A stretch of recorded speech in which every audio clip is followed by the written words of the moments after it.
I'm back. Honestly, we've had some horrific backstage chat that I'm not going to allow to be mentioned on this stream because this is a wholesome stream and probably not going to be the longest one in the world. So I don't know. We could incorporate some of that chat into a celebration. no, So. Maybe you could. So I'll be celebrating England's 1100. So I don't know about you guys. Tharium, you are the epitome of I want everyone deported apart from the hot Asian women. What is wrong with you? Yeah. Exactly. Anyway, hello everyone. Welcome to episode 43 of oh god, Steadman. If you're listening to the stream, join a chat. There we go. 43rd episode of TOSH Talks. Today, the vote that won this one was what do we do about England's 1100th birthday? So, no doubt, we all have a certain amount of ideas. I hope you've all been thinking about it. We're already live, by the way, Steadman. I'm just introducing everyone. Doing something with my family, important business. No. No. Reform aren't in yet, so you don't need to care about the family, community, country yet. Don't worry about that. Boring. Nice. They are in power where I am in Kent, so Oh, there you go. Oh, nice. Lucky for some. Isn't he lucky? Yeah. We have to wait. We have to wait another year in Wales. Right will come. Yeah. Sorry, Karen. Actually, I suppose that's a funny thing with me. How many of these celebrations will I actually get to partake in, given I'm well, technically it's the same country, but a lot of the Welsh don't like hearing that. Anyway, I suppose I should introduce everyone. So, on the panel tonight... What? I was going to ask, was your Reform Councillor a good guy? What Reform Councillor? For Vicar. Oh, right. Because he's in Kent. I've spoken to him. He seems like a nice guy. He's a decent chap. He's a bit of a Tommy Tard, but I think he's well-meaning. And he's pretty. Wow, he should be kicked out. Fair enough. I've talked to him about the challenges that reform will face. Especially with like statutory obligations binding councils. He's aware and he's alive to these concerns. So councillors are you? Yeah, The one in my area seemed utterly clueless on absolutely everything. He's just some suit from London that's just been dropped in. Literal carpetbagger. Yeah. I mean, the local reform branch had to pick him. If you weren't part of it, it's your own fault. Anyway, so yes, we have Tharium, Cero, and Vicar Steadman. Hello all. I think everyone here is actually English as well. I was hoping for that. Excuse me? What do you mean? I'm not Welsh. You're not English. You know what? I learned from Survive the Jive that the DNA test and database that my heritage uses is actually one of the worst. So as far as I'm concerned, I still don't actually know my DNA. Is it like that's the my digital coping version? Is it like the digital version of when like the wrong baby gets to the wrong mother in the maternity ward? Like, there's someone just accidentally picked up like the. No, I think. Like, the French data. Okay, I think it's more the equivalent of in the paternity test. Like one of the nurses spits in the jar of blood they take from the man. I think it's more close to that. Yeah, yeah. We are getting very off topic for 3 minutes in though. We are here to talk about what we should do for England's 1100th anniversary, which, according to my quick Google search, I've lost the Wikipedia page. That isn't good. Definitely not English. While he's looking for it, though, I was gonna say while he's looking for it, I am very, what's the word? Honored. Very flattered that I'm considered English on this panel. So thank you everyone. I mean, honorary English. Listen, this is going to annoy a lot of people, but if Rishi Sunak can be considered English, I think you've got a good chance. To quote, in the immortal words of Constantine Kissin, he's a brown Hindu. Yes. What are you talking about? Yeah, we've all heard the argument. However, so it is the 12th of July, 1927, when officially the kingdoms of England and some in Wales actually decided that Aethelstein was the overlord rather than king. What a name. Is it Ethelstan? Ethelstan? I don't care. I'm not English. Yeah, is he? Wait, what? Ethelstan. I got whiplash from that. Listen. Ethelstein that's his Jewish cousin, isn't it? Did I say Ethelstein? I thought I screwed up the first part of that word. Right, then I do deserve to be corrected. I just read it as well. Yeah, Ethelstan had overlordship, and it was accepted by Ethelstan, whatever, which was finally accepted by King Constantine II of Alba, King, Huelda of Deublath. That's some Welsh stuff. And a bunch of other Welsh kings. Yeah. But yeah, 12th of July, 1927, that is when Ethelstan, oh God, had overlordship. Had overlordship, and so on the 12th of July, 2027, that is 1,100 years after that, which is when I guess we can say it's the anniversary. So technically Alfred the Great he joined up a lot of the kingdoms, but it was Stan. I keep doing it. Alfred was the one who created the idea of England. Yeah. He didn't finish it after burning cakes in that peasant woman's home, yeah. So I'm getting a £2 super chat from Mr. Brewer. Isn't 1098 years since England was unified in 1927? It is. We are planning 2 years in advance. I say that, but I think I might have a bit of a controversial take on this, possibly because I'm not English. But also, there's historical precedent for all this. So I think we should go through any ideas anyone has at the moment for what could be special, or what we could do for the 1100th year of England being a political union of kingdoms that then turned obviously into one kingdom, and then took over the planet. I don't know. I guess we'll start with Tharium. You're the most English, I think. Oh, well, considering that England was birthed through bashing foreigners. Never mind, I shouldn't say that on stream. We should hug a Chinese person, just like Nancy Pelosi wanted. Technically, you're going to hate me for this. Technically, England is proof that diversity is our strength, because you had Angles, Saxons. They intermingled with some Roman. There was even some Celt intermingling. How did that work out for you, Harry? Listen. There are a few wars, right? There are a few wars, but people in the Discord have been saying that they really want another civil war, apparently. So I don't know why they're complaining. All that's going to happen in the civil war coming up in the next few years, we're going to have a new ethnicity, and it's going to be great. Probably. Oh Jesus! You're just trying to annoy me. Well, maybe that's what we can do for the 1100th birthday. Your multiculturalism it's from the very diverse peoples of Denmark. The various Denmark, the various huge area they came from. The various 2,000 square miles of northwest Europe. Listen, there's a lot of people in these lands now. What's stopping them from intermingling? But Bede wrote about the English people in 730s. Yeah, but I'm talking specifically about the political union, which is the only thing that's ever celebrated. Independence Day is a political thing. Yeah, it's like the Italians. They've been a distinct people for ages, but Italy has only existed since the 19th century. Yeah, and that's what made Rome collapse, according to some people. What? Italians? Yeah. Well, don't get me started on that. There's about 20 different times, but you can technically say the Roman Empire fell, and one of them is when Italy unified again. I don't know why. I think it was it's quite fallen before that. There's people who think it only fell in 1945 when the fascists took over. There's a lot of theories. Well, but no, that's when the fascists were. They didn't take over them. They were. Oh, sorry, they were overthrown. Yeah. Mr. Brewer for £5. Have a military parade that shows the different historical uniforms, dress of English soldiers of different eras, right back to the creation of England. That's something I would actually like. That's a good one. Give that a like. I can't believe it. Chat actually staying on topic and not letting us. I know they're doing a much better job than the panel. Chat, is this real?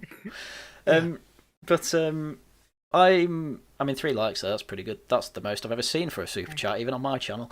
But yeah, my controversial take was basically we didn't do anything for the 1000th anniversary back in 1927.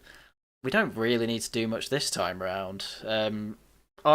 I would say it's an excuse rather than to do something special for that 1 year. It's an excuse to do some traditions we should maybe carry on. I know there's a few things I'm thinking of doing personally, which is basically reading a load of the classic English, either novels, Chaucer and maybe some Dickens that I've not got round to, poetry, because I've never really read poetry properly, but really focus it on That's English. actually huge. Sorry, Yeah. I was actually just mulling over what you just said. I think that's huge. I mean, because I don't even know, like, I didn't hear about Chaucer in school, for example, or Wordsworth or whatever. Sorry, is Wordsworth the one I'm thinking of? Yeah. Like, I mean, even Shakespeare, right, wasn't huge. Like, but I mean, Shakespeare's an obvious one. I would actually say include Shakespeare with that. Like, if you've got something crazy thing, actually, on a slight off note. But Shakespeare's King Lear is an interesting one because I remember it being like my least favorite for a long time. And I remember watching the guy who got unpersoned from most of the internet. Was it Stephen Molyneux?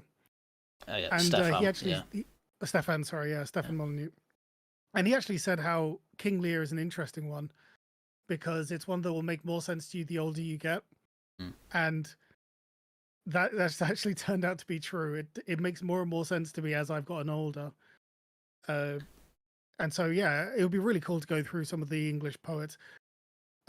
Actually, one thing that might be an easy win, like Canterbury Tales. I've got it on Audible, and that could be an absolute blast. It's one of those annoying things. We actually went through that in my year 7. I need to translate for the plebs. So we call it upper third in my school.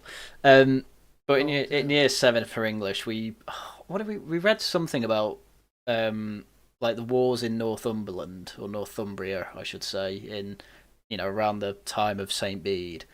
The Venerable Bede even, and then another text we were supposed to read was Canterbury Tales, and I just hated English, so I never read it. I can't tell you how much this was a problem when I was like 11 and 12. Around that time, I was like, all that really matters is like learning science because that's the only useful one. I've now got to pushing 30. Yeah, I know. I've now got to pushing 30, and I'm like, wow, I did science most of my life, and it's very good for making money. But life is very meaningless without the understanding of history and literature. I had a similar thing. Like I was, so I often joke that I got smart when I left school because I was basically considered essentially retarded throughout my entire school. I mean, you can probably understand why if you spend enough time with me. But one of the things I regret is actually not learning language because. As a kid, I was more interested in working out smart ways on avoiding having to do my homework, and so they just assumed that I was like retarded, essentially. And I mean that like categorically. Yeah, and like to Harry's point, you were saying you didn't send school. School do have a habit of making what should be interesting really boring. Yeah, like since I left school, I taught myself. Algebra. I taught what was it? Yeah, like advanced algebra or semi-advanced. I taught myself trigonometry. I basically taught myself foreign languages after I left school. It is quite amazing how, like you mentioned Chaucer. I didn't learn Chaucer in school. I learned that afterwards. Yeah, Shakespeare. University. Yeah. Well, I dropped out of university, so which isn't helping my case. That was like, I know what you mean. First year English degree. Actually, reading the Middle English text as well, but we never talked about it in school. Yeah, I was going to mention that if anyone's tried reading the Canterbury Tales in the original English, it's very difficult. But you can. It's interesting that you can sort of start picking up on things once you stop at it for a while. Yeah, you can sort of get like a flow of it, and you can see how it is. I mean, it's obviously very different, but it is still the same language. I'm probably just going to read it in modern English because I tried reading the Bible in Old English and I hated it. So, Well, Old English is even more It's like- different from Middle A slight English. tangent. well, it Well, was like Saint. it's like It was Saint James. It was Saint James's Bible, so it's whatever type of English that is. Well, that's more early That's not modern Old English. English.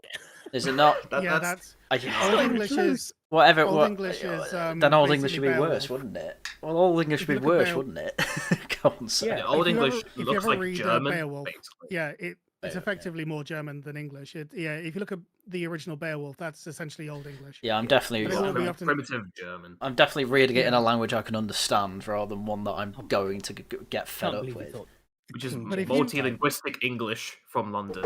I don't know if it UK classes English. it. Oh, sorry, Karen. Oh, I was just memeing. Oh, okay.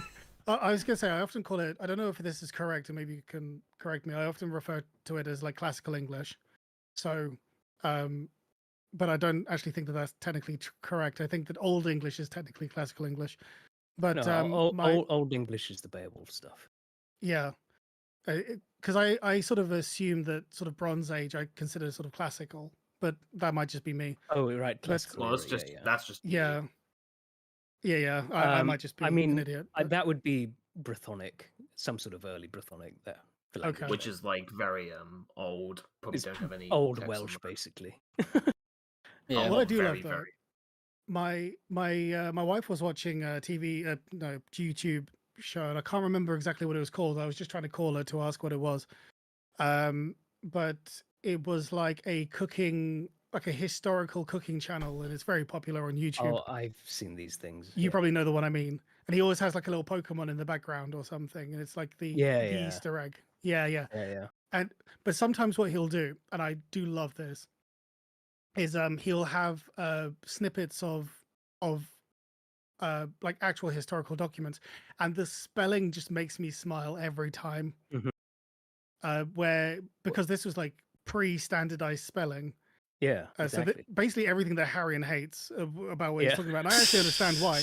Like, put it this way, right? My wife moved here when she was a teenager, and basically didn't actually speak much English, and got dumped straight into like Shakespeare class. Because Shakespeare is written in a period where there was no standardized English, for her that was a nightmare because she barely even recognized like actual English, like standardized modern English, and she's essentially having to read phonetically, which she doesn't really know how to do yet. So she has like Mhm. PTSD for that. Somehow she passed, but it is amazing. But yeah, we should definitely have some references to like these older documents with the original like sort of pseudo spelling, because it's just magical. I don't know if this is just me. Does anyone else have this? But you read like these old documents, and at first you sort of look at it a bit confused, and then you smile when you realize, oh, say it out loud. Say it sort of how Yeah, you think it talking- should sound. Talking it out, like Yeah. I was saying with the original Canterbury Tales, trying to say it out loud really helps with that. And it's No, funny because Old I'm English still sort not of has doing a- it. Go on. I was going to say, but on subject, the Old English does have a sort of, especially the way that they write it, there's a sort of poetry to it. Oh yeah. Like Well, they, Yeah, it is. they do- yeah. they do love like their rhyming just normally lot. when they're Yeah, speaking well, normally. a lot of old stories were basically written as poems because Mhm. they were easy to remember. Yeah.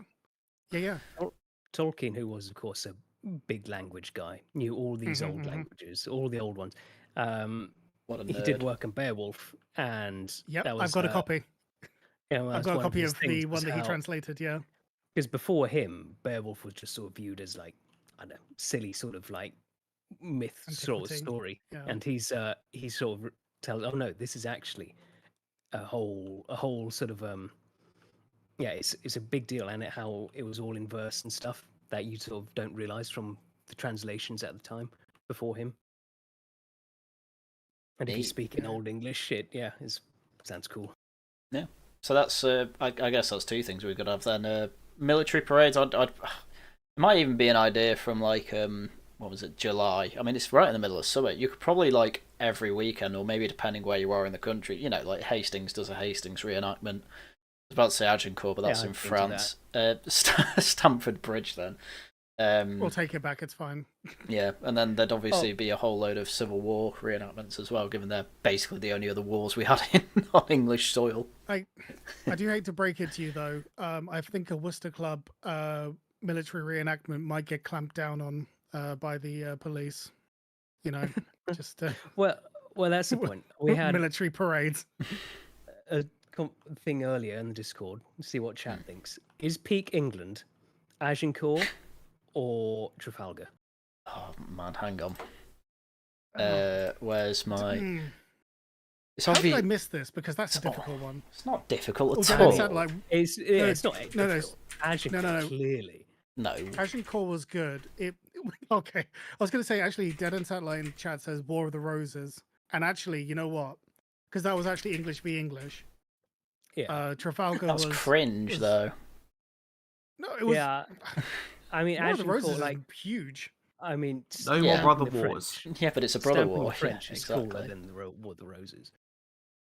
I mean, like Agincourt, you got the swords, you got the knights, you got all the colours. It's way cooler. Swords beat guns.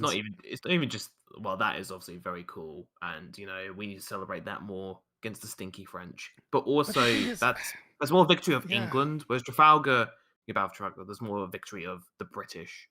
And so, if we're talking about this, Lord Horatio Nelson was an England boy. Of course, but England's part of Britain. Hang on. If anything, that's even more English. We're so Chad, we took over the rest of the Isles, and we're then trying to dab on the whole French. Yeah. Henry V was King of Wales as well. So Henry V died at 35 of dysentery. He was pathetic, weak. I'm hoping that I go out as in the same way. Exactly. No, actually, I should take that back. You want to live a day as a lion. Horatio Nelson died at 42. Then I can say I died like a king. Sorry, carry on. Horatio Nelson died at 42 in one of the biggest naval battles we'd ever had, bar maybe the what's it called, the Spanish Armada, which is all like that could also be peak England. The Spanish Armada is pretty funny. Again, saved by weather, mostly. Yeah, well, I mean, that was like the Japanese and the Mongols, to be fair. So. Yeah. The thing is, it's just like these, not to be, not to pull a dev and be all centrist, but the problem is, again, that the reason I find it difficult to sort of differentiate or to pick is because part of me thought, okay, well, which has like more sheer spectacle? And then I thought they both had spectacle, and maybe this is colored a little bit by a lot of the TV, movie, media, and whatever. But when I think about the Battle of Trafalgar, I think all this stuff came down in legend, but England seems to have a strange amount of these legendary moments. Even our own civil wars come down as legendary. You know what I mean? Like even the anarchy with King Stephen and Empress Maud, it's probably slightly less well known, but we've had some amazing spectacles. We've had such amazing moments, and they're all very quintessentially English, which is very funny. Yeah, plenty of these. So many of these historical events would just be excellent movies, but they just don't get turned into them. I do not trust Hollywood at the moment. No, obviously not. Like the under normal circumstances, like the 1066 saga would be excellent series of movies. You could do ones on you could do prequels with going over the early lives of the three men involved, Godwinson, Hardrada, and William. All really interesting before that. You could do and the whole thing is just pure cinema. People like Game of Thrones. And it's just people like the Vikings. The Vikings was all about England. And then it got really mystical for no reason, which is really annoying. I didn't actually finish Vikings, though. Not many people did. It got really bad when they made it too mystical. The problem is though it depends on if you're doing historical fiction or if you're doing if you're kind of going a bit more, into the old religions, the old faiths, and kind of the realization of those. But sorry, I won't go off on one. But there's some really amazing stuff. Like people like Game of Thrones, people like these other shows. And England's just got so much of this. Like I mentioned, the Anarchy, the Brother Cadfael series of books. written by Ellis Peters. I've probably mentioned them before.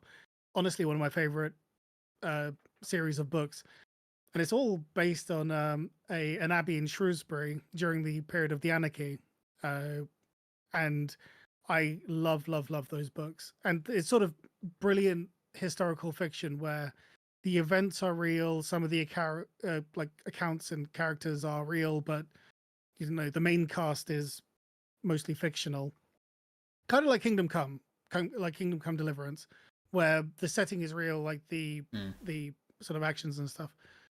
But it's sort of written in that old style. And you mentioned how you don't trust Hollywood to do it now. The Cadfael books actually were turned into a series by the BBC, which When? upsets me greatly. It was a long time ago. Well, that's the point. That's fine, yeah. Basically, back when, and even my wife said, it's mad when you look at a lot of these old shows. The BBC actually used to be really good. Yeah. And I'm sort of thinking, what did happen? Because a lot of my old favorite shows, I mean, sure, they're not all BBC, but there was a much better quality of TV back then, and it is sort of quite shocking to see. I would say that the difference is almost as bad as the Hollywood change, because like nowadays, I wouldn't trust the BBC to touch the Cadfael series. I wouldn't trust. I rightfully wouldn't trust them to touch Doctor Who, let alone anything else. Look at what they have done to Doctor Who. That was partly why I mentioned it. I mean, staggering this last season. Oh, sorry. Dead End Satellite corrects me. It was ITV that did Cadfael. Thank you. ITV's gone through a similar problem, to be fair. Yeah. But yeah, it's I mean, even thinking of that, there needs to be.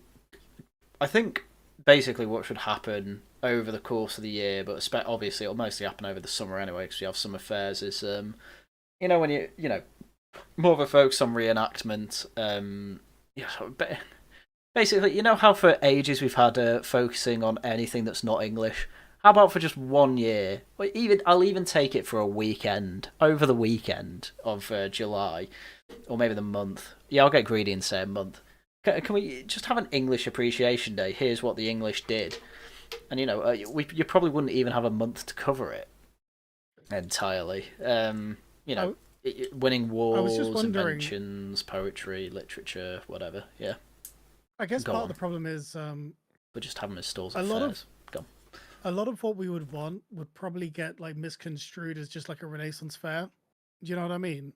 Because I actually love that kind of thing. You dress up as like the old things and you sort of. I've actually never been to one, but I'd love to go to one. So maybe maybe I should change my attitude on that and just completely embrace it. I am all for embracing. It doesn't even have to be Renaissance necessarily. I'm not saying it's Renaissance. I'm saying it's the Renaissance type fair. Yeah. Well, you kind of go and you've dressed up in like the medieval way, or a lot of people use like fantasy and style thing. But I would love that sort of thing, but more reenactment. Like I remember as a kid going to like Warwick Castle. Yeah. And you've got the people. Yeah. It's a fantastic one. I've got some family near there. And but yeah, Warwick Castle, you'd go there, you'd have like the knights in armor and stuff, and you go into the room and be like, oh, this is where they had the dancing bear, and then you wince, and then you can everyone see it. You say, not all TV is made equal. But like there's so much of our history and so much stuff. Actually, here's a point. Sorry, just to go down another tangent, but this is relevant. It better be. A lot of we've specced out a lot of time in British history for what we've talked about. So let's use Agincourt and Trafalgar. That's a long period of time. But when we tend to think about historical stuff, we tend to think mostly about like Middle Ages, about 500 years ago. Is there anything that we want to add? I mean, I meant in this particular sense. So I was saying, like, is there anything in like the latter 500 years that we'd want to mention, like Victorian, Edwardian, Trafalgar? Well, the issue, I guess, yeah. The issue you have is that after 1707, England, you have an active union, and the crown of England and Scotland are effectively fused together into the Kingdom of Britain. So doesn't cease to exist, but it becomes less unique. And this is my whole point about saying Yeah. British just means English, and it kind of does. It kind of did in the Victorian era. It does. They sort of like in the Battle of Trafalgar, Nelson puts out the thing: England expects every man to do his duty. Yeah, but he means Scots as well, and Irish, in fact, as well. So, it's an interesting one. Who was doing all the heavy lifting in that fight? Yeah, exactly. Probably the Scottish, knowing them, to be fair. But I mean, I've already mentioned, well, you had a load of scientific discovery. There were a load of obviously Scottish scientists and inventors like Graham Bell and what have you. But Charles, a lot. Darwin, he was English. I've got a horrible feeling I'm about to reference geology, and I'm pretty sure James Hutton was actually Scottish.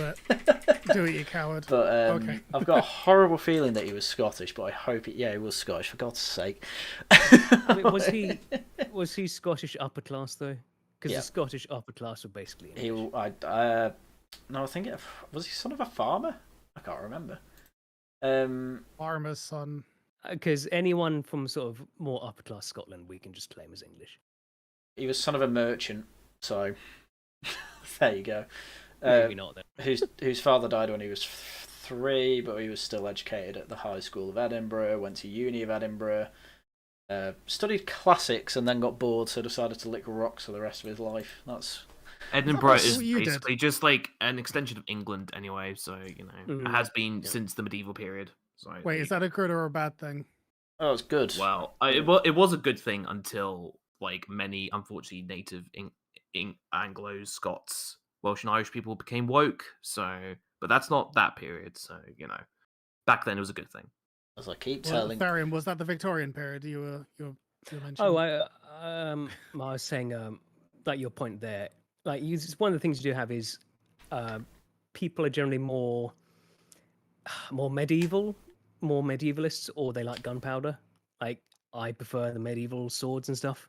Nerd. So that's always my preference. Gunpowder has grown on me, but I am Trafalgar. Parry this, you filthy casual.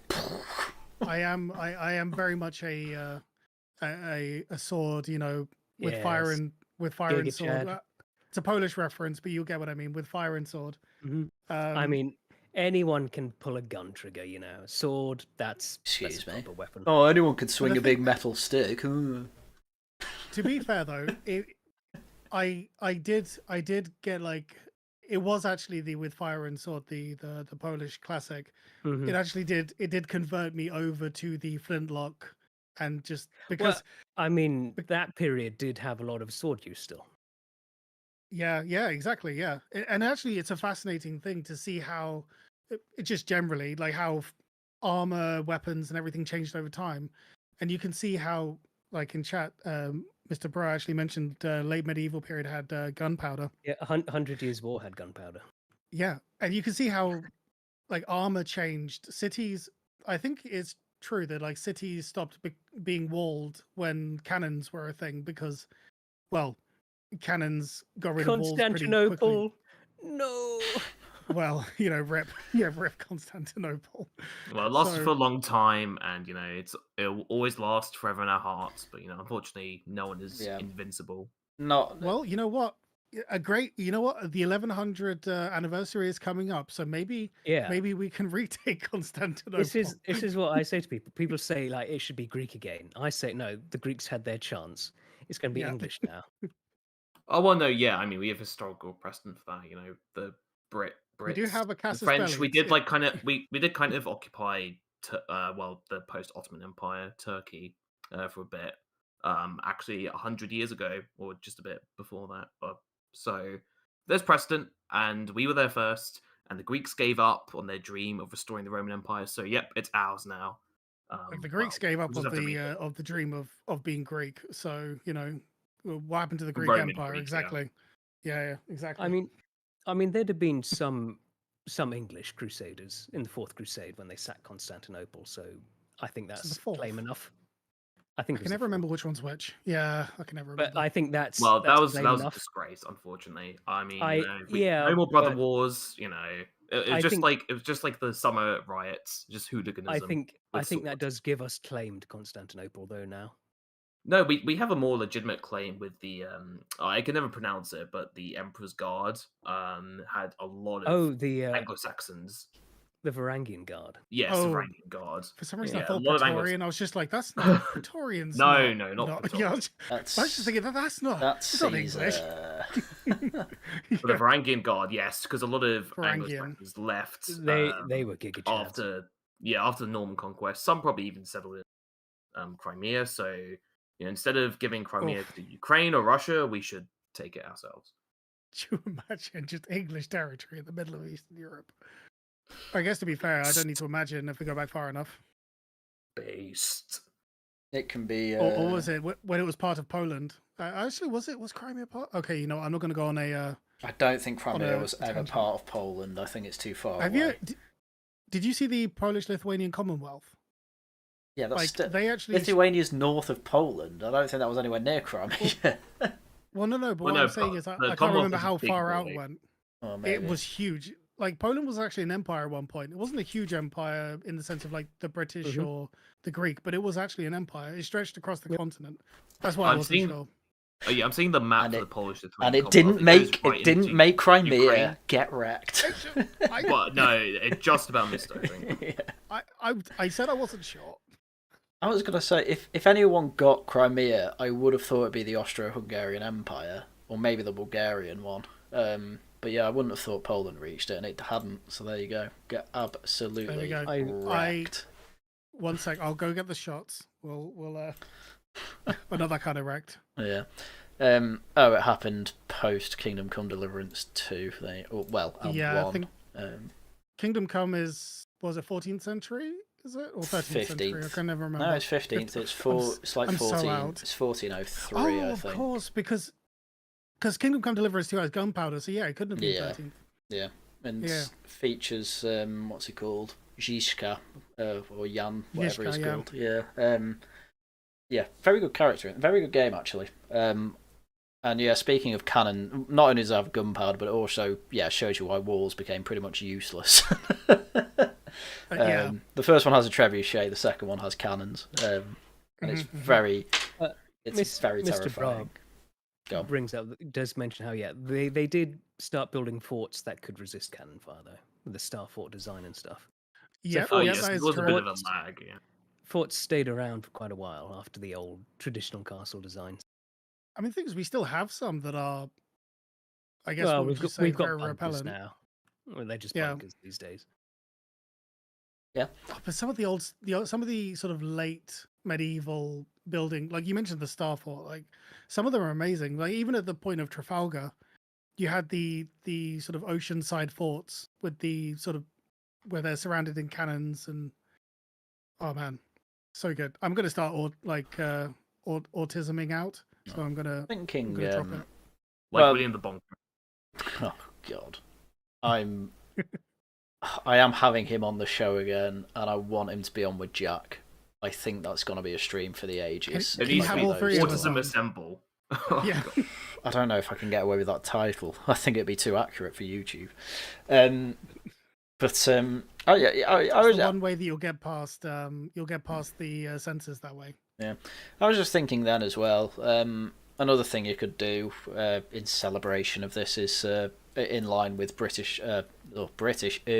English engineering achievement is have a bit like we had the Crystal Palace made back in the 19th century to show off inventions of the Victorian period. Just do that, but Rebuild that. Oh, you could rebuild it. Just rebuild it. Yeah. Or you, There were plans, but I think I know. Boris the gay boy cancelled them. Oh, Yeah, well, he- His yeah, actual I, mean, title. I would want He- to rebuild it, but I sort of lived near the area actually, so that's kind of near and dear to my heart. You would probably have to slightly, not kind of truncate it, just because the bus terminal, whatever, and the big TV tower. Bulldozer it. But you can still rebuild. Bulldozer them. Bulldozer still the new rebuild- shit. This is the this most. actually could be old stuff Sorry, on no, that, no, so- no. This needs to be recorded. Someone clip this. This is Tharium being the most yimby I've ever seen him. I've never True. seen Well, that I- before. I'm not building on green space. I am bulldozing. You are actually. You are. It's the whole It's point. a park. The Crystal Palace is on a park. It is a park, so Yeah, there's but- grass, well, there's trees is there. The If net, I the, have that's to like- bulldozer new buildings, I'm happy with that. incredible. You're bulldozing more greenery than you are buildings. Okay, wait. I got this. Tharium, we will have an accord with the IMBs. We will allow you to knock anything down that is like ugly and modern. There you go. So most of the green belt. Oh, correct. No. God. I don't agree with that. Disavow. Anyway, my point. I mean, you can rebuild the Crystal Palace, but it's not actually necessary. I was just going to say, you get classic English cars throughout the years and show them off. You can have Reliant Robins next to every type of Rolls Royce we've ever made, and To be Bentley. fair, that's. I'm not really that proud of the Reliant Robin, if I'm honest. Yeah, but no, you need the meme cars as well as the really good ones. Come on, have Can the they be meme like- ones. can It's they- a chart our decline, the ashes, and why we need to have our exhibitions Yeah. to show. We need to have national pride, otherwise we will descend into the 1950s and 70s malaise. We not even the 50s, but, lean into our more memey inventions as well, and obviously we need Clarkson, May, and Hammond to do the car show for them as well. That would be. That's how great they are. Yeah. Yeah. You can have a whole train show as well. Flying Scotsman, I assume that's English. Michael Portillo can host that showcase. Lovely. I mean, I was going to say, actually, the Americans did the Centennial Exposition. I mean, I know, boo Americans, but they did that in Philadelphia, which was just like, let's exhibit stuff for our anniversary. Yeah. 100 years. So we should do that, but bigger, obviously, bigger and better. Not just the Crystal Palace, but I'm thinking Alexandra Palace, thinking all across the country. Don't care. Everyone's going to do it. Yeah, definitely don't want to leave it in London, especially since London's not even an English city. Any building that has been replaced by a brutalist structure, instantly put it back the way it was. That's not a bad idea. Now you're talking. I'm listening now. Yeah. If I That's get to my get out type my of bulldozer, Airbnb. if I can use my bulldozer, I'm happy. Look, Yeah, this is a good accord. I was going to say, my quote unquote preference for Eastern Europe has a hard stop with the brutalist architecture. That can go, and I can definitely leave that over the take. So there you go. We've found agreement between the Yimbys and the Nimbys. We'll knock over the brutalist stuff. This is the thing. Everyone right? hates This brutalism. is the thing. If you come to me and say, "Oh, we want to concrete over your pastoral farmland to put the wind farms or the solar farms," Harry I'll wants tell to you to do go. that. I was going to say, I'll tell you to go fuck yourself. However, if you told me, "Yeah, we want to build another cathedral. We're going to have like a cathedral in your town. Just build another one. It's going to be even bigger and grander than anything before." But you know what? I actually don't mind my tax money going towards this. A nice big cathedral. Obviously, Anglican, obviously. But Most Anglican ones are just Catholic ones they took over.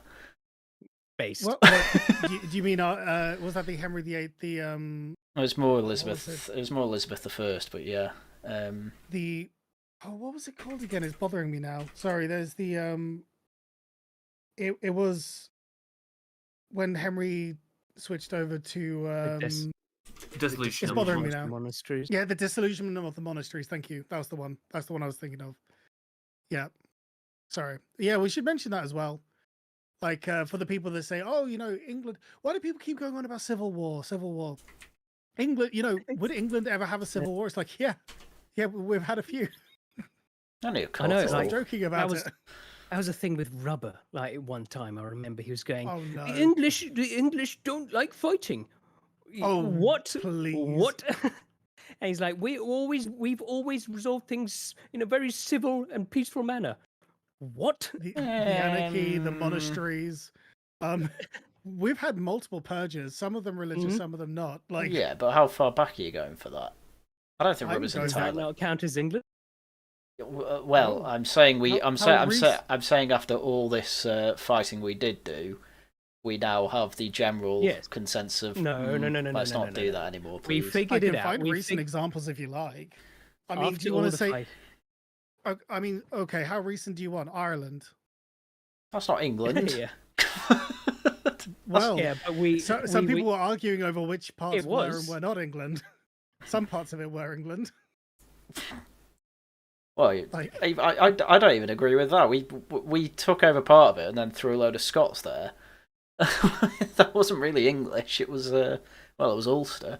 But Well, it was England when it was Brighton well, getting I'm bombed. saying like I think Rob is kind of right. Like post Civil War, what large scale fighting did Which we have one? for our revolution? Well, the That's- the English Civil War, not War of the Roses. that's only because our elites figured it out, and now Yeah, they've that forgotten. Civil War sucks. And they might need to be reminded again in the usual manner. In Um, But don't get me Minecraft. wrong, Harry. And I was going to say, don't get me wrong, Harry. And I agree. I do not want a civil war. I think I've been very like Well, yeah, vocal but- about this. Yes, But but it's sometimes like, they happen. Rubber is correct that since the English Civil War, after Cromwell and all that, you had a glorious revolution. We've changed kings like I don't know, dynasties like 3 times since then. None of them ended in bloodshed, which is his point, which I do agree with. So get wrecked. They could have done that. What do you mean they could have done? That's his point. They didn't. So what if they could have? Like, what the... Hashtag triggered. You could have a heart attack right now, Tharium. Like, what was the might. point of saying that? Oh, Harry. Well, the point is, he's missing the point. Like saying we're not a violent people. We are when we need to be. Yeah, when we need I to think be, that- but I that's think quite that- I a think- rare time, Go on. No, I think it's that not- that's it's not actually the right point, time. right? No, I think that is the point, right? I think that the idea is that what was it that poem that was a little bit edgy? I think When the English Carl began Hands. to hate. when beginning. the English when the English began to Kipling, hate, it's yeah. like Oh, that's a Kipling we one. absolutely can. Kipling is one to add to the list for the poetry. Yeah. But the fact is that when we get pushed too far, we are sort of similar to the Japanese in that way, because I think we are the Japanese are an honor culture, we're a dignity culture, I think.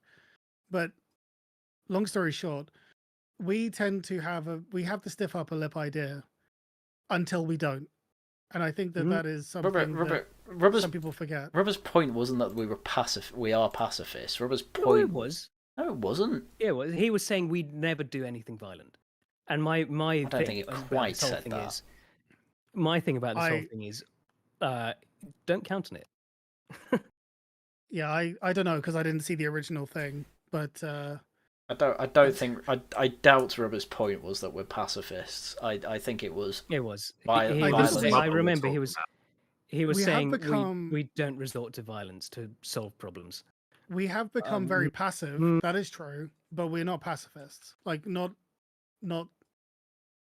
Yeah, like we have become very passive, and that is a fault. That is partly why we're in the mess that we're in. Well, But we're not pacifists. It's the over passiveness that's the issue. I mean, if you ever watch, it's very funny. Everyone needs to watch. This is a good English show. You all need to watch Life on Mars, possibly Ashes to Ashes, but I've not seen that, so I'll stick to Life on Mars.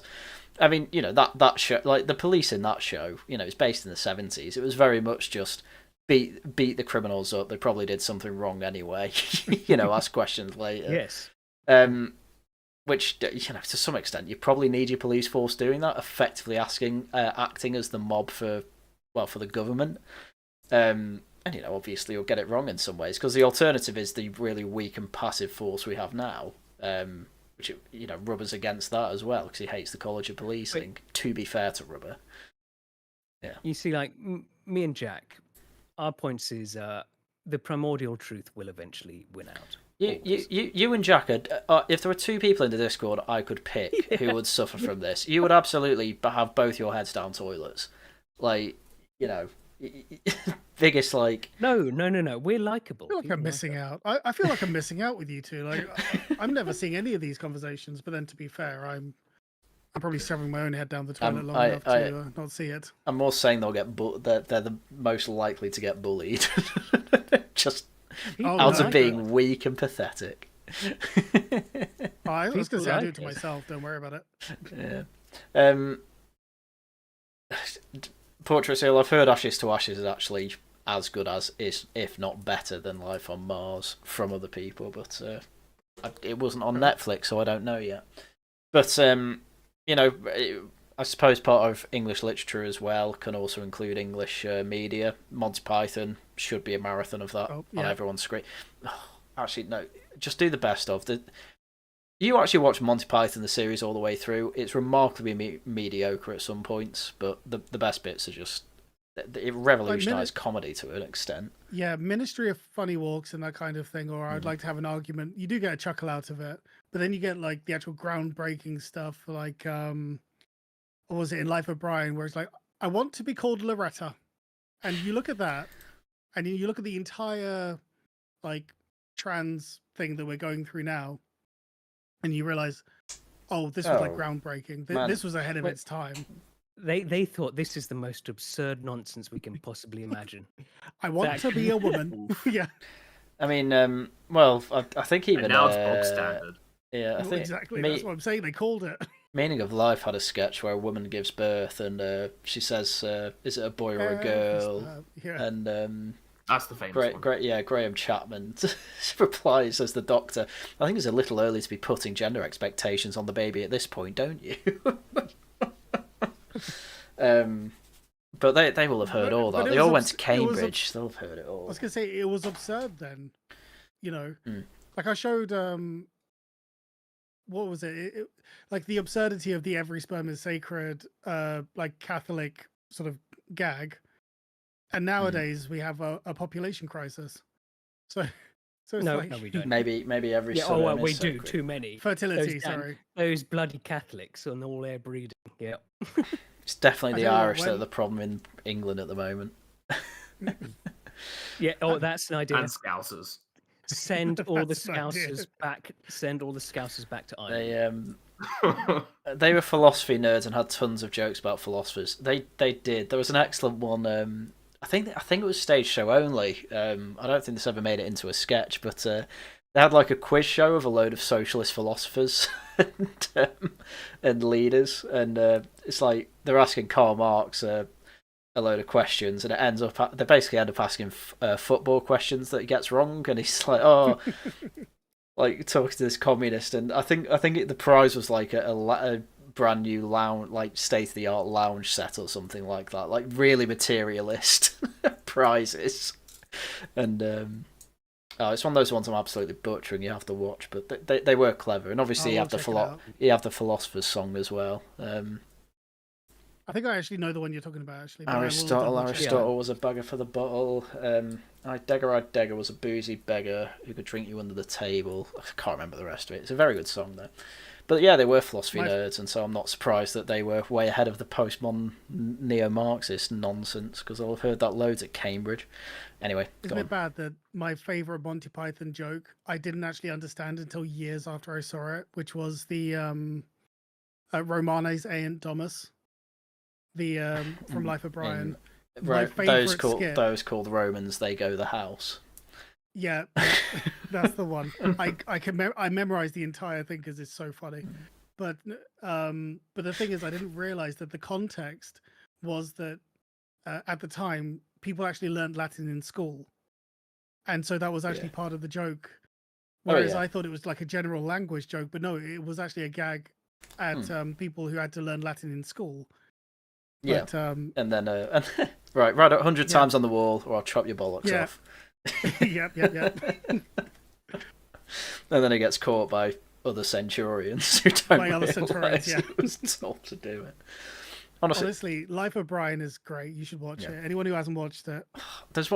It's really annoying because beautiful. Everyone seems to prefer Life of Brian, but I can't prefer it to Holy Grail because of that one scene with the aliens. Great. I can't stand that scene with the aliens in Life of Brian. I think it ruins not the whole thing. The film's still very good, but I really hate that scene, and I always forget it happens. And whenever I'm reminded when I watch it again, I'm like, oh god, I forgot about this. Very cringe. It's funny you but... mentioned it. You mentioned it, and I actually forgot that it happened as well. Yeah. The first scene I thought of was, your mother was a hamster. Your father smelled of elderberries. Well, that's the other film. Yeah.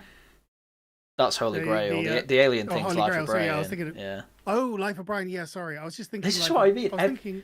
Oh, I got myself mixed up. I was thinking Holy Grail and thinking aliens and thinking, no, I don't remember there being aliens. Yeah. It's at least the alien bit's like a scene long and half a minute. You know, it could have been. I suppose it could have been worse. That seems to be Terry Gilliam's only only footprint on that film, and Terry Gilliam's usually very good with what he adds, especially with all the animations. But yes, I mean, yeah, it might be worth putting together. It might be worth doing a video on this, and I might do it in when it comes to the 2027. Yeah, 2027 New Year. I might put a video out saying, right, England's birthday. Here's a reading list. Here's a load of stuff you should watch. Here's a load of films, literature, and what have you. I'm going to read most of it. I mean, to be fair, an easy one's Lord of the Rings. That is English. That is an English classic at this point. Read it. The films, New Zealand. can't count Hold on. You've not read it, Harry. You've not read it. Well, I know. I know. My point is, I am going to read it. That's my point for 2027. But also, we need to make sure that we include stuff like Red Dwarf, Only Fools and Horses. We need to have Faulty Towers in there. It's an absolute must. Carry On films. Carry On films need to be there as well. Yeah, it'll be comprehensive. I won't worry about that. Mm-hmm. It's going to be good. Oh man, my wife's going to be so bored, and I'm going to have so much fun. I'll need to ask British what some of his suggestions are. He's usually very good with that sort of thing. But yeah, marathons in parks of that. Go on. I've got another idea. So we've got a lot of fun old medieval laws that some certain boring lawyers, vicar, say are no longer valid. I didn't say that. I didn't say that. I didn't say that. Are you saying that I can? Are you saying that I can longbow a Welshman through the heart in Chester? That's exactly what I'm getting at. I know in Hereford they say you can on a Sunday you can kill a Welshman in the grounds of Hereford Cathedral with a longbow.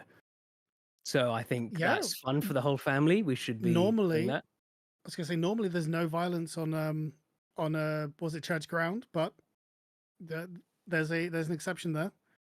Well, I'm going to try not be a party pooper right now. These laws still count, though, don't they? Fun. They still count. These laws, they're valid, right?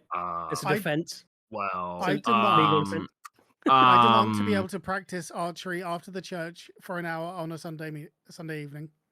Well, I think the doctrine of implied repeal is what is going to derail your guys' fun, but you know. You see, that sounds like something boring and lawyerish. Yeah, that sounds. It's something that the boring lawyers say, and they're the ones. The police, they're the ones who actually haul you in and then do the deed. And so if you say, I was based and red pilled, that's not going to help you. That's not going to help you. You're right. The judges are not supposed to red pilled. I'm appealing to ancient tradition here. It is my legal right to kill a Welshman with a longbow on this ground on a Sunday. Okay. Well, if you had lead-based judges who were like wanted to return Anglo-Saxon tourism, then they would let you off. Like the judges almost let Hitler off, but we don't have that. So you get me as a judge. True. Off you go. Just common law gets eternally adjusted for. Well, you know what? There you go. It's precedent now. You can kill a Welshman. No, if I was a judge, anyone could just say because Magna Carta, and I'd let them off. Whatever it was. Okay, makes sense. Like he murdered his wife and put her in a fridge or a freezer or whatever. So like, well, Magna Carta, that's absolutely fine. All right, there you go. Off you go, scamp. There you go. So yeah, but I mean, all our suggestions seem fairly basic, but I think it'd be mostly a good excuse for people to, get people at least interested to read, things like Shakespeare, watch, I've never seen a Carry On film. I've seen bits of them, but I've never actually fully watched one. It's an excuse to get into that. It's I remember them being funny, but I was younger, so maybe I need to rewatch them. There's there's very famous bits in them, is what I know, and it's it's where the whole idea of English innuendo comes from as well, I suppose. Or that probably already existed, but it's what made it famous. And then, there's a good Mitchell and Webb sketch where they're making fun of what is it, Carry On doctor or nurse or whatever it is, and where they're in a hospital making a bunch of innuendos, and then Robert Webb just comes in and basically says, "Can I put my massive cock in your vag?" And they're like, "You're not quite getting it, are you?" Can you help me with my massive rod? Is an innuendo. Saying, "Will you get your massive tits out for me?" It's not quite what we're after. I need to do a binge. Yeah. Oh, sorry. It's got to be more subtle. Yeah, we do. Yeah. I mean that actually edgy. Sorry, carry on. Oh, no, because I was going to tangent. I was just going to say Mitchell and Webb would be one for the English, list of English shows to watch. Both Peep Show and probably their sketch show. They're probably as good as each other. No, Peep Show's way better actually, but the sketch show's still really good. I didn't get it when I was a kid, but I think that maybe now that I'm a bit older, I might appreciate it more. Peep Show. Yeah, Peep Show. Oh, you need to watch Peep Show. I watched like 1 or 2 episodes and didn't really get it. I think it's on Netflix. I think it's on Netflix still. If it's on Netflix, definitely give it a watch. I don't have Netflix, but I will. Well, yeah, but it will be on 4OD. I'm pretty sure. So. I already have Prime, but anyway, I will. If I have to start a new Netflix subscription, then I'll do it. But cool. Yeah, I was thinking the other one as well. If we're going to celebrate English triumphs, and I'm sorry, Tharium, about this one, but should we mention how we ended slavery? It's more threw you under the bus on this one. It's more a British thing, but I suppose the Clapham sect was very London. I meant when we started with like 2 ships. We literally went down the west coast of Africa with like 2 ships just laying waste to slave vessels. That was the West Indian. No, what was it? West African squadron. I think there was actually 3. 3 ships, but again, that was more of a British thing. But even with William Wilberforce and all that, they're English, so could count that as English heroes, I suppose. Wilberforce should absolutely be counted. Mm-hmm. Yeah, Wilberforce definitely, and obviously, I get it. Disraeli, Gladstone, they were good. What? Actually, sorry, just really quickly, Tharium, I take it back because what? Like, what was it? Because we actually want to deport. We don't want to be importing. So actually, you are also against this. So sorry for throwing you under the bus. Yeah. I'm so sorry. You think it's too woke to celebrate ending slavery? Is that what you're going? Yeah, it's kind of just playing into that whole thing, really. I'm just being an arsehole at this point. Well, I'm not. It was literally it was radically a radical moral invention almost. Because every civilization did it. And even the most cynical take of it, which was that the king couldn't tax it properly. I don't actually care what the reasoning was. The fact is that we started out with everything that we could muster, which started off as 2 ships. Sorry, the king couldn't tax it properly. The king, this queen, is something that I heard at the time, by the way. Queen, but... sorry, I'm getting my dates mixed up, but yeah, the monarch, whatever. You know what I mean? Yeah, but the most cynical view that I've ever heard was that it wasn't able to be taxed properly. But even then, we decided no, we're not doing this anymore. I mean, you could say, did we end slavery? I'm pretty sure there's more slaves in Britain now than there were back then. There are also far more people, so which you are very, very keen to remind us. I know, but just in Britain. Vastly more people. Vastly. Even in I- 1950, vastly more native white Britons lived in I know, Britain. but than did in we 1800. do have a lot. We have a number of slaves in this country now. It's interesting And you you say mentioned that's that. based. Who was the he didn't say it was based. At least I don't think so. But We shouldn't celebrate abolishing slavery, so because it But- plays but into it. the- So I guess the inverse is slavery. We need more is based, slaves. but No, then we it's- deport them it's- when they're it's just not- useless. It's just not What? caring about it. Sorry, it's- but no, I was going to say, but what was sorry, just really quickly, what was the story about the politician who had literally imported her Yeah, own there slave? was a Labour politician who had a slave in Leicester, I Yeah, think. like just completely just unironic, just imported a are you slave. confused? No.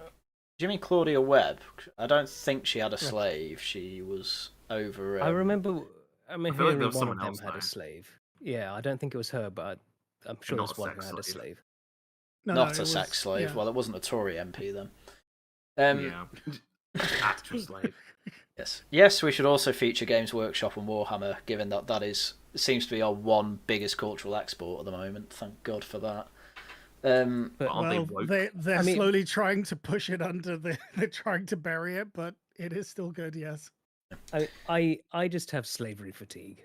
I'm so bored about hearing about it.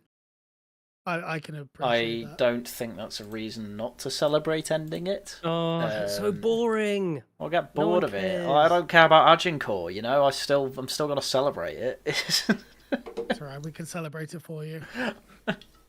I got very bored of learning about Henry VIII at school. I still appreciate him. Henry VIII. Given I he's an actually absolute appreciate him. unit. You can't you Catholic boy can't appreciate Henry VIII. Henry VIII was Catholic all his life. That is my answer to that. Henry VIII. What I find interesting is that the parts that we learned in school were like the least interesting parts about him. Well, they had he six was actually a- wives. Yeah, Yeah. I'm just thinking like that is literally the least interesting thing about him. He was actually a monumental monarch. Well, I mean, I Um, wouldn't say it's not interesting. It's just you are correct in your second implication that like there was far more to Henry VIII than just 6 wives. Six like, wives, fat, the gout. Yeah. Yeah, which is like fine, but there was so much more to him. Especially Mm. earlier on. He was actually being a probab- learned scholar and like writing to Erasmus and all this sort of stuff. He was probably Yeah. our last warrior king as well. Yeah, I think actually, I didn't even think of that. Hang on, no, Elizabeth I, she did that pretty good speech. Well, this Yeah, is but- Yeah, actually. when she Yeah. pick up a sword, huh? During that speech. When she whacked someone with a sword. When she was Whereas knighting Henry people. VIII was a really That's good not whacking. jouster. It He was is like a very really slowly. skilled tournament combatant. Oh, well, that's not war. That's not in a war, is it? What war He was went to he war in? as well. Oh, fair. He went, but What war did but he that's- have? The point is, Like, we with did France have- and Spain. We did have some like what was it? We had was it Bloody Mary? Or am I thinking of Queen The Victoria? Mary Rose. Mary Rose. Which Wait. one was the one that was considered the Bloody Queen? It was just Bloody Mary. I don't remember which one. Yeah, I think it might have been. Mary the First. Yeah, because she. Yeah, burnt Mary all the First. Protestants. But it's just like we've definitely got warrior spirit. But yeah, I think the last one that I think sort of actively Yeah, I mean, ordering men was a to go, warrior. burn Protestants isn't being a warrior. No, but I appreciate it. Thank you, Mary. Was Charles II like ever on the battlefield? I think he was too I young. don't know. I think he was too He young. Yeah, I think he was Right, on the obviously. run after his father lost for a bit from Cromwell. Well, I don't think he I'm was- thinking that time because he would have been about 20-ish Yeah. by the Anglo-Scottish War because he was born in 1630. I mean, but again, it's like Maybe at that not point. like I mean, would you call them? We've had kings who weren't warrior kings before, if you know what I mean. I don't think I'd class either of them as that. I think That's- Charles. Neither, Charles. neither Charles had a real love of battle. Charles I was based. Don't care what you have to say. Charles II Charles loved peace parties, so we'll take that. Great Fire of London. Well, what was his actually, reaction? I just- Help out a bit. That'll do it. Just let people rebuild how they want, and it worked. It's great. I guess William of Orange, I'd call a warrior king actually, but he wasn't English. What do you mean he was king of Richard, England? I mean, I'm going back. Well, he Going was. back I mean, I don't mind William Orange because he was married to the daughter of James. So Oh, know, so he- now he it's had- fine for foreigners to come over. Now it's fine. he This is had a the, legitimate. He what's did Pete- have. what, Well, it was a joint Pete monarchy. North perspective. It was a joint monarchy That's true. with the Queen, but she just died quite quickly, unfortunately. Mm. Like Boo. when I think of a warrior king, am I thinking of Richard the First? Is Richard the Lionheart? Was Yeah, that- he's Oh, Yeah. he he's went to the Crusades, one I'd in a battle royale with all the kings Yeah. of England. I'd rate him probably coming out on top. Yeah, he. When I think of warrior king, I mean, even though the fact of, the unfortunate fact that a lot of our monarchs are French, but Richard the Lionheart. When I think the quintessential noble king, like the noble warrior king, I think Richard the Lionheart or Richard Yeah. the First. Yeah, he loved his fighting. Hmm. Even on his deathbed as he's dying, he's having his men carry him out on a palanquin so he can shoot crossbow bolts at the French. I didn't even know that. Oh Because man, my how he life is better dies- for knowing that. How he dies is he's sieging a French castle on his way back to England from the Crusades, and he gets hit with a crossbow bolt, which gets infected, and he slowly dies from it. But as he's dying, he just demands to fight. So yeah, he has them carry him It's out on his amazing. litter to shoot crossbow bolts. It reminds me a little bit of the Spanish legend, the El Cid or El Cid or however it's pronounced.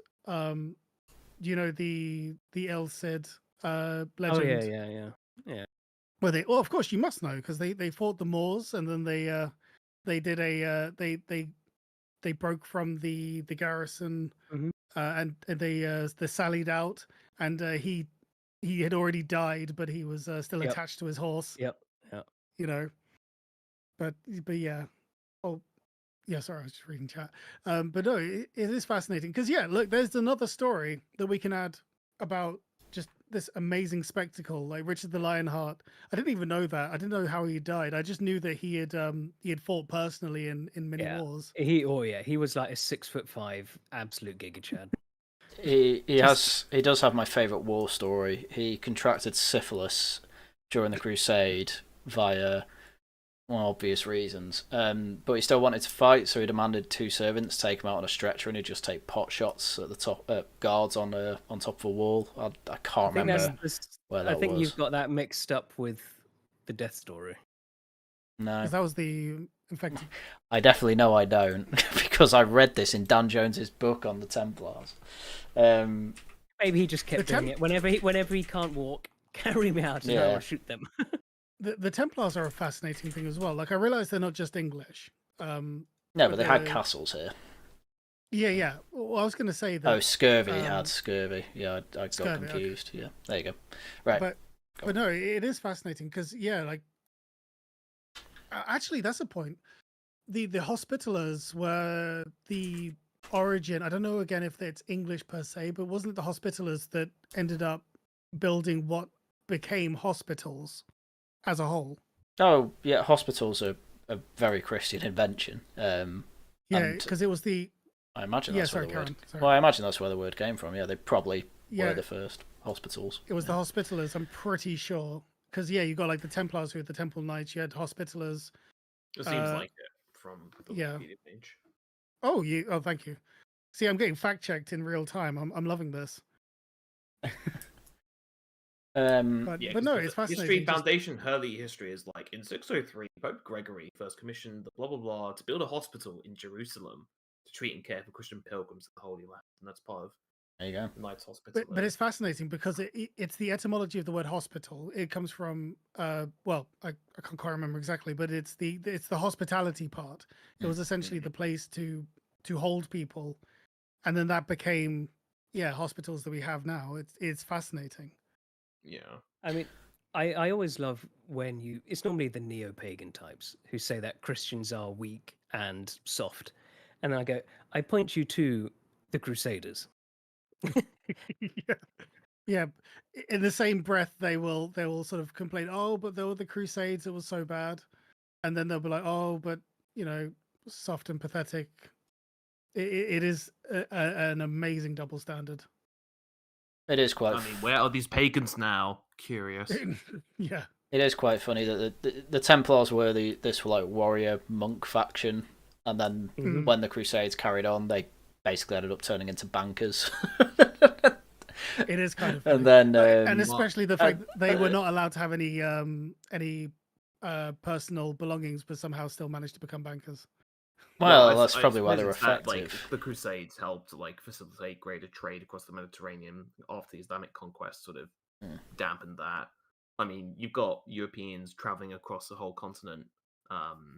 It's like also why trust law developed in England as well. Because you had so many rich people, like knights and so forth, now being away from the homeland. They needed someone to like look after their property. So there's a lot of economic consequences of the Crusades that are actually very important for the kind of rebirth of Western Europe after the Dark Ages. To sort of eventually, the rise of the West and all this sort of stuff in the early modern But I heard period. that the But it has its Crusades were just all origins, though. bad all of the time. You're so true. Yeah, I mean, I learned And in they- school, and BBC told me so. Only for the hang on, it was only for the losing side. It was bad. That's the That's why the basic leftists school are of so angry. historiography. Yeah. Another thing I like about the That's for mere Templars, but the Templars, they got too much influence, too much money, and so King Philip IV of France called them gay and killed them all. So there you go. That's the story of the Templars. That actually is annoyingly accurate. Yeah, it's not. To what happened. That's not even Yeah. that much of a meme. Yeah, I was just gonna say that's literally just what happened. Yeah, burn them all to death. Yeah, for being And then, gay and then, lords. and then the important part was then took their money. Well, yeah, obviously. Yeah. I Yeah, mean, the stonemasons and all these, lots of these sort of secret society groups were then formed from the remnants of the Templars. That I didn't know. So what you're saying is Assassin's Creed actually.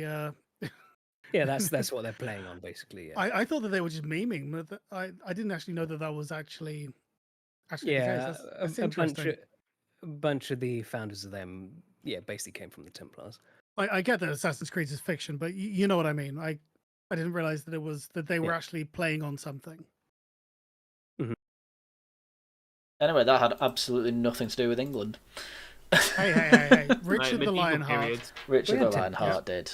Yeah, we did have to. We had a few Templars. Yeah. My favourite Englishman of all time, William the Marshal. He really he fought with Richard the Lionheart, and he really wanted to be a Templar, but that would conflict with his oaths to the king. So he Because you have to renounce loyalties. Yeah.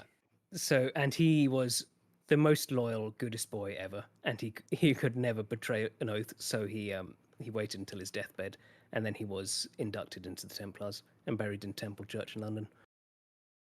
Nice. Wow. Well, I mean, Inner Temple and Middle Temple in London was set up by the Templars, so and this is part of Exactly, the whole banking thing. So there you go, link back to England. We're so back. Thank you very much. So when people say the people in the past were literally built different, this is the kind of thing that I think that they mean. Well, I mean, we talk. You can see from the records, all these battles like Wars of the Roses, William the Marshal and stuff. These people, you've got these men leading battles in their 70s, medieval 70s, and they are charging into battles, like in the Wars of the Roses and stuff. It's like, wow. It's like you've actually made it through childbirth. You've actually lived until your old age, and somehow you're still in a war zone. Like who are you?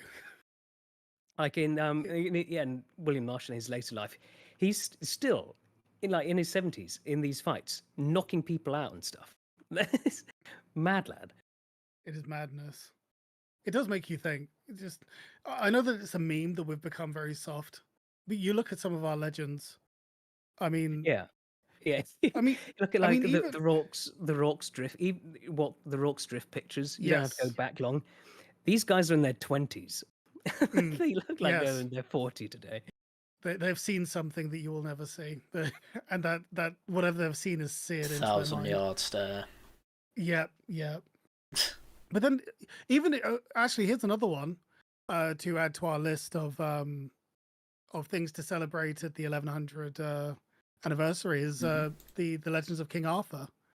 Yeah, You know, that'd be on the what reading did our list. Yeah. What do you no, mean? so- Yeah, what's wrong with that? so Well, for well, example, no, you see, go on. yeah, I'll sorry, go carry on. on. No, I was gonna say that even like, was it the people that he was likely based on? Even they're interesting. I can't remember off the top of my head, but I The remember Welsh. looking into it. The Welsh. Well, even the old Welsh, yeah. The thing with King Arthur is he's technically a Welshman who's fighting against the English invaders at the time. I see.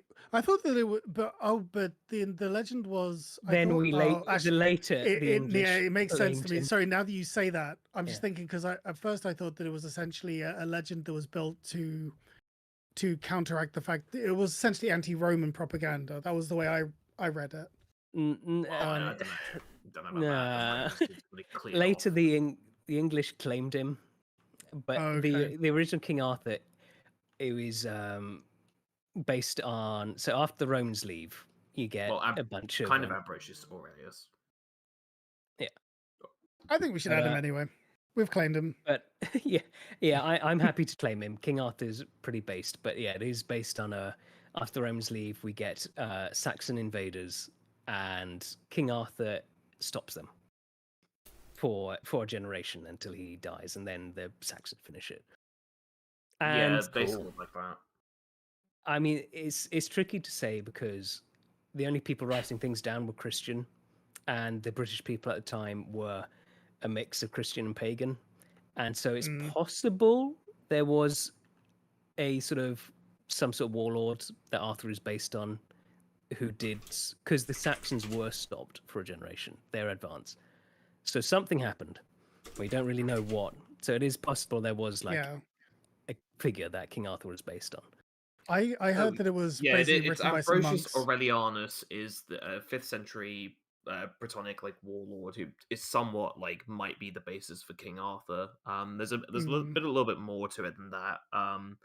Because we really don't know a lot, but there is kind of at least some research that really goes into the specifics of this.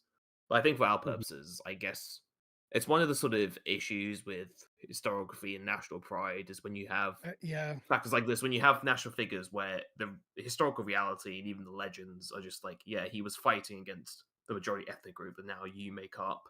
Yeah. I think you can slightly smooth that over by sort of saying, well, precisely because the Anglo-Saxons and Celts eventually did intermarry into England, and the English identity came about as these people now live together, they speak English, and all that sort of stuff, rather than those smelly foreigners who abandoned Roman culture. You can't like the Welsh people. I mean, you can sort of smooth things over in this context. You just need to understand the truth of the matter and come up with a sensible narrative. Yeah. Like you say, all of us Saxons, we are part of Arthur's people too, because of the interbreeding. So definitely, yeah. And the spirit of the legend is there. Yeah. If anyone thought that Brexit, sorry, I was going to say anyone that thinks that Brexit came out of the blue, look at the story of King Arthur. The Saxons are a tricky one, but generally, I always find myself siding with the people currently living here in any sort of the invasions, like the Romans and the Britons. Obviously, on the side of the Britons. Well, there you go. Okay. Well, what about this? Are you on the side of the Picts or the Romans? Oh.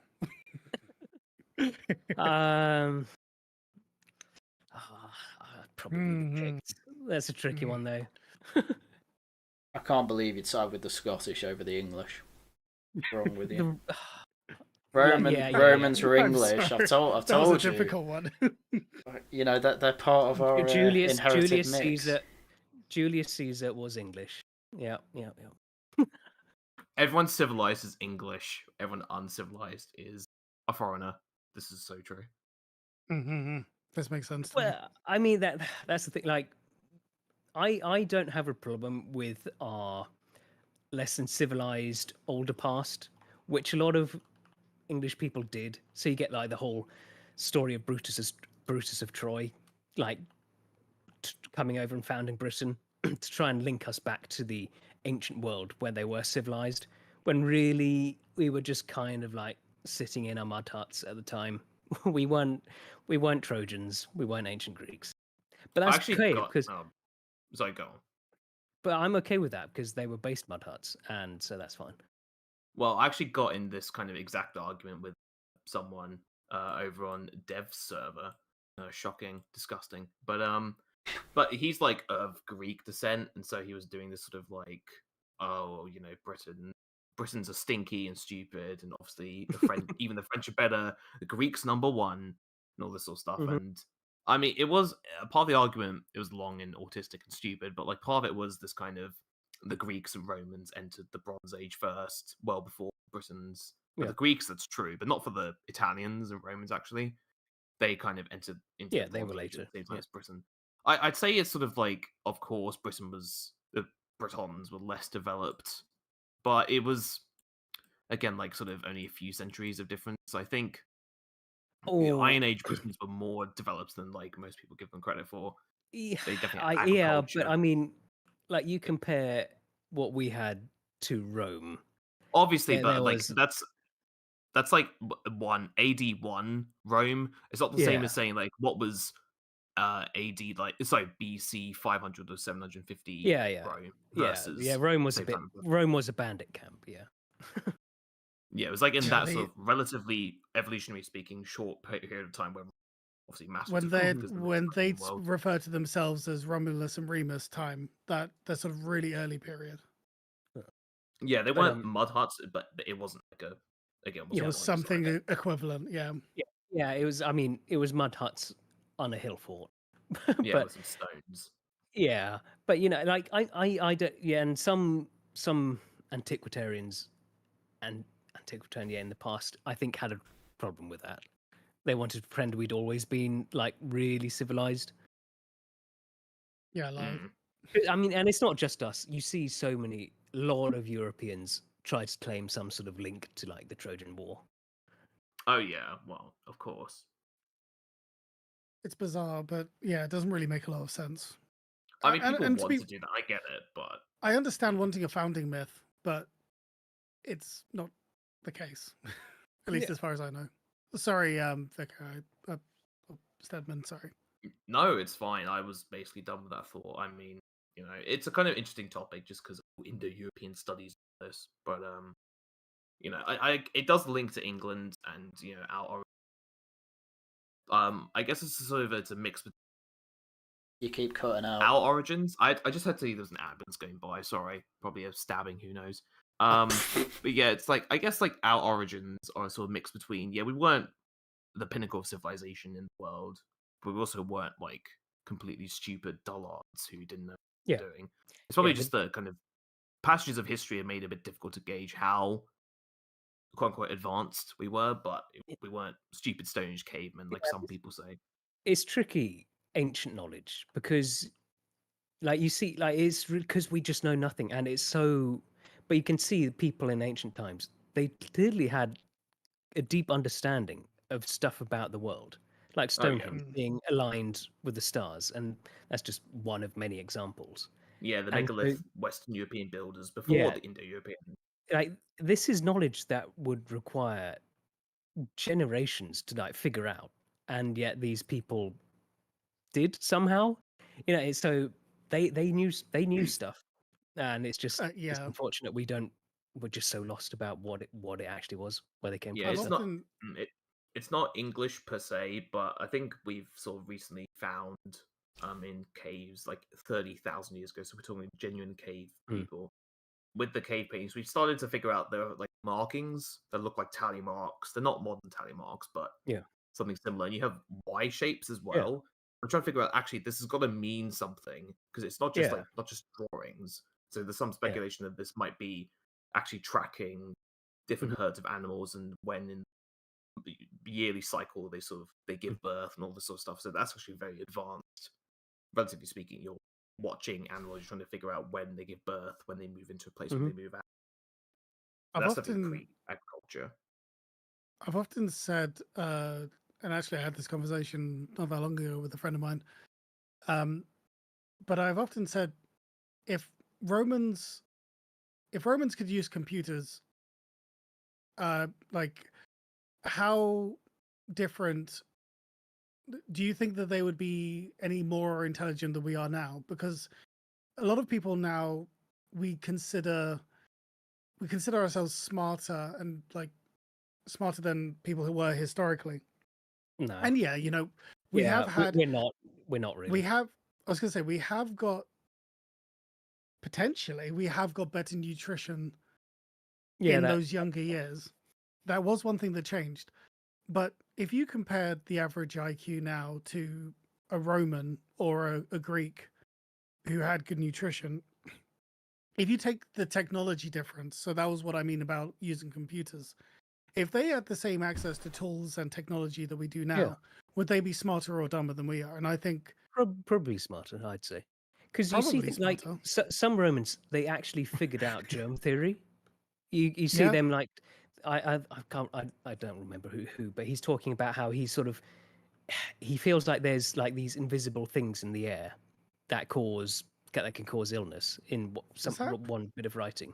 Might have actually been Socrates. I can't remember. No, sorry, not. I think it was Roman. Not Greek. I think it might was be Roman actually. Yeah. But yeah, like, and so they figured stuff out without any of the tools that we do, and they might have been a bit off, but they were sort of getting at something. Like miasma. They were describing it. They were describing it with the way. Miasma. Like miasma theory, just bad smells cause illness.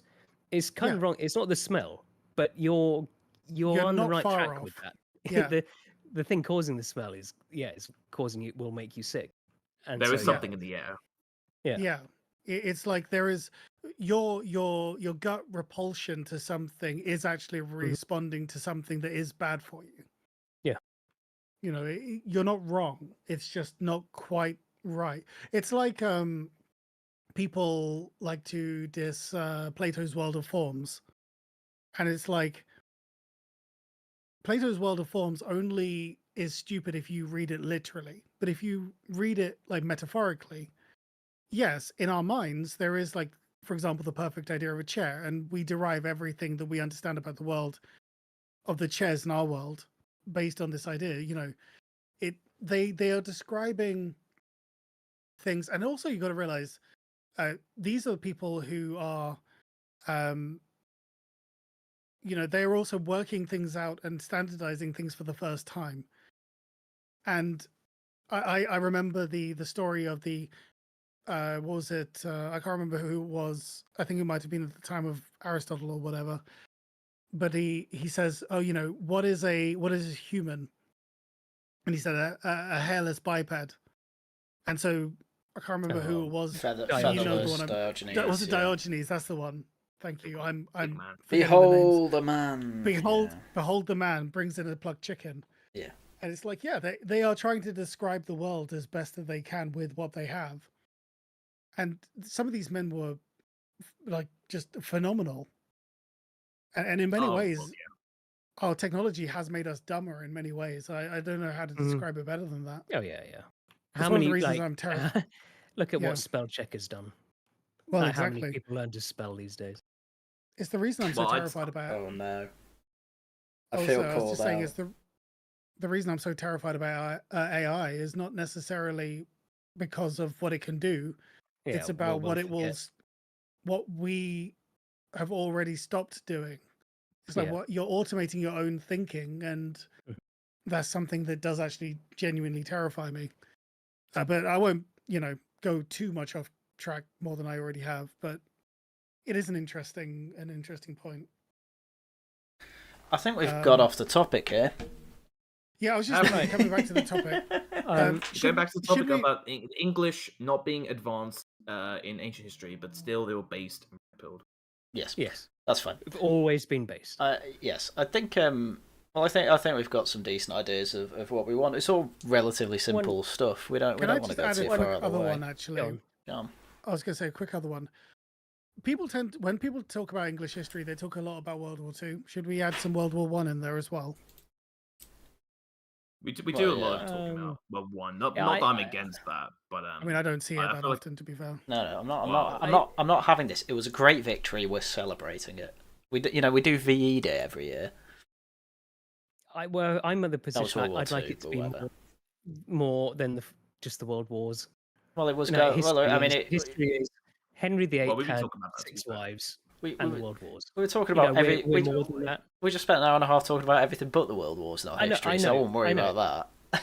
I know, but when the idea of like, you know, it's like I'd like. Yes, I about our celebrations. Yes, I'd like it to be. I get something it. different. I get it. You're bored of it. It's fine.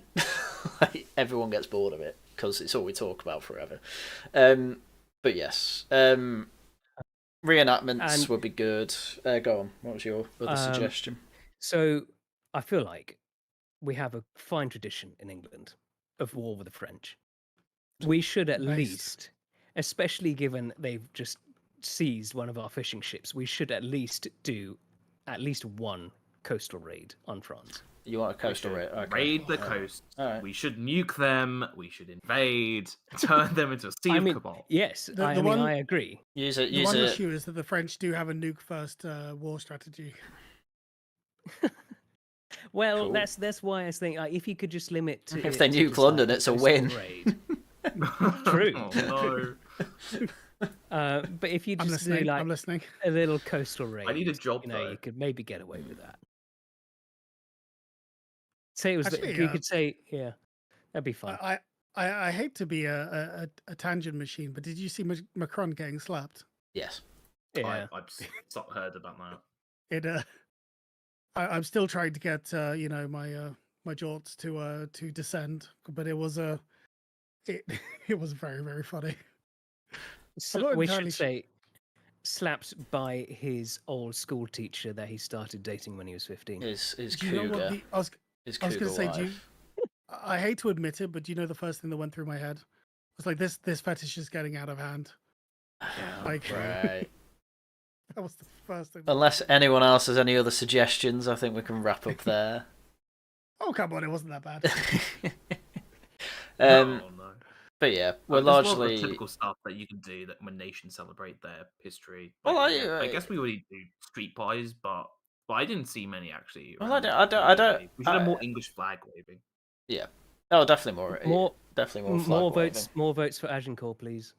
Vote for Agincourt, please. It is actually 50-50. I'm in the poll there before anyone hears you. You voted Agincourt? What's wrong with you? There was someone before saying... Glorious night. 50-50. That is excellent. Sorry. I'm so proud of this community. One more thing before I forget. The other thing I was going to ask, Empire Day. Right. Is that's something that we don't really have Empire Day anymore. Well, we don't have an empire for start. Well, you say that, but we still have Great Britain. Britain is the empire. England is the country. So we do have. Yes. Well, so the thing with empire is I could just very basically, most people use empire to mean when a state conquers other states, which is a bit. I get that, but it's a bit stupid of a definition because then most places are empires. So an empire really is like a kind of cosmopolitan, but in a based way, not a gay, like New World Order way. Not state. Like the Romans, they thought they were on a civilized mission across the world, and everyone else were barbarians and they were civilized. That's the kind of thing you could say our British Empire was that, but we don't have that. So some people claim our little island territories count. They really don't. Excuse me. Well, not anymore because we keep giving them They don't make you an pay people to buy them. Shocking. We should recognise them more, but they're not an empire. Yeah. That's not an empire. You know, you claim a little tiny island with some penguins in the middle of the Atlantic. That doesn't make you an empire. I'm sorry. Some of them literally are just that. Like 50 people living there. Amazing. What was it? What was the pedo island? That's the Pitcairn. That's Epstein. That's Epstein. That's Epstein. No, well, aside from that, that's what the other. Pitcairn Islands or something. Right. Well, I think we said some basic stuff that I think we're all expecting, but this was a nice discussion anyway about what we're happy about with our cultural impact. Engineering feats, Monty Python, obviously Chaucer, and other poets and authors, and Shakespeare as well with his stage plays. So, I think it would be. I think the most we can do is make a comprehensive list, and then maybe get involved with your local fair and set up English stalls basically that celebrate the Right English. to your local based counsellor if you have one. Yeah, if you have a reform council, right, this, you know, you could have influence here that's likely to get through. So, you know, think about it. I know a couple of councils. I don't live there, obviously, but you know, they might be interested in doing something about it. But anyway, I think with that, you know, we've had a good hour and a half here. What is the picture you've got up? You never mentioned that. I have no idea. I just picked an English summer fair. I literally just googled English summer fair, and this was it. Because I knew at the end of the day, most of what we wanted would be largely celebrated at fairs anyway, because they're very, very well. These ones are uniquely English. Every country has fairs, obviously. This fair needs more medieval stuff in it. Oh, yeah, all right. It might be behind the picture. I don't know. But I chose a fairly generic summer fair. You know, it's usually market stalls, music, and obviously fun fair rides and things like that. Which there's a crane in there, so I'm counting that. Anyway, oh, no, the EMBs. There's an ice cream van as well, very English. If it was Scottish, they'd be selling cocaine from it. So, I'd like to thank my guests for coming on with their perspective. So, thank you, Steadman, Tharium, and Cero. You're welcome. Thank you for having us. Excellent. I didn't even mention the pre-stream subject at all. No, that's true. That's true. Thank you very much for that. It was hentai for those that weren't in. Well, that was better. All the audience, I suppose. Anyway, I'm sure it was. I was happy to just not mention it. Yeah, Sorry. but it's funnier if I do after an hour and a half. And anyway, on my channel Thursday. Oh God. Well, we could mention that. Should hot Korean women be part of the English celebrations? Oh God. Right. If you check out the Anglo features, like I am Bovril, but also Lau Kai Larry, they'd say yes, and they're going to be part of the new regime. So absolutely. But they have it. Bovril is a funny account. I can't tell if he's full on ethno or if he just does bit, but whatever. Well, 50-50. Yeah. Anyway. Anton Chigurh meme. Anyway. As I say, on my channel on Thursday there'll be more Subnautica. On Saturday there's Laughing at the Guardian, which Cero and Tharium will be on. So you got two of them. Oh, it'll be Zen as well. So he'll be on stream Thursday and Saturday. So got a lot of double whammies. Yes, indeed. And then one day, hopefully soon, I'll have Jack and Willie and the Bonker on a stream. And oh God, I don't know how we're not really. Talk about John who never wants to get through any articles. Like that's gonna be a mess. I want to hear nothing about derailing after this. Your derailing's usually interesting, but they just talk about Jack either talks about the Romans or Willie and the Bonker talks about either Doctor Who or World War One. Oh, it's gonna be I'm still mad. hearing it being interesting. It's gonna be mad. Anyway, I'm sure there are episodes of Doctor Who on like the Roman. But yeah, definitely with Peter Capaldi is the Roman. But yeah. Crossover autism. True. Anyway, videos out as and when I can make them. Obviously, thank you, Mr. Burr, for your Mr. Burr, thank you very much for your super chats, and of course, thank you to everyone who is a member of the channel as well. It's Penwell, Portrait Seal, and Cero. You're very much appreciated. Obviously, all money goes to me. Right. I think that's all shit and done. Penwell, what about a new pedestrian footbridge? That sounds an awful lot like YIMBYism to me. Isn't that like the thing they did in Croydon or whatever? Probably. Nowhere. Probably took like 5 years to make as well. Oh, yeah, something like that. Million. And it's not. No one's using it. It's not being open for some reason. Just even though you could be, it's so over. Someone has made millions of pounds though. It should have been me. It should have been big think. Anyway, I didn't really touch upon the poll properly, but yeah, it was 50-50 the poll. I'm very proud of this community. There you go. Right. No, I'm not. Yeah, I don't care. As right. Report clearly is the Tharium, common Tharium L is all I'm going to say here. You'll love to see chat disagrees. 50% of chat on my side. I think that is quite.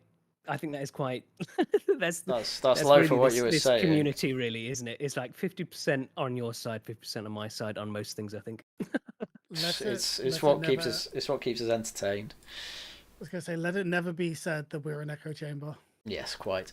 Right. With that, thank you all very much for watching. Well, listening, really.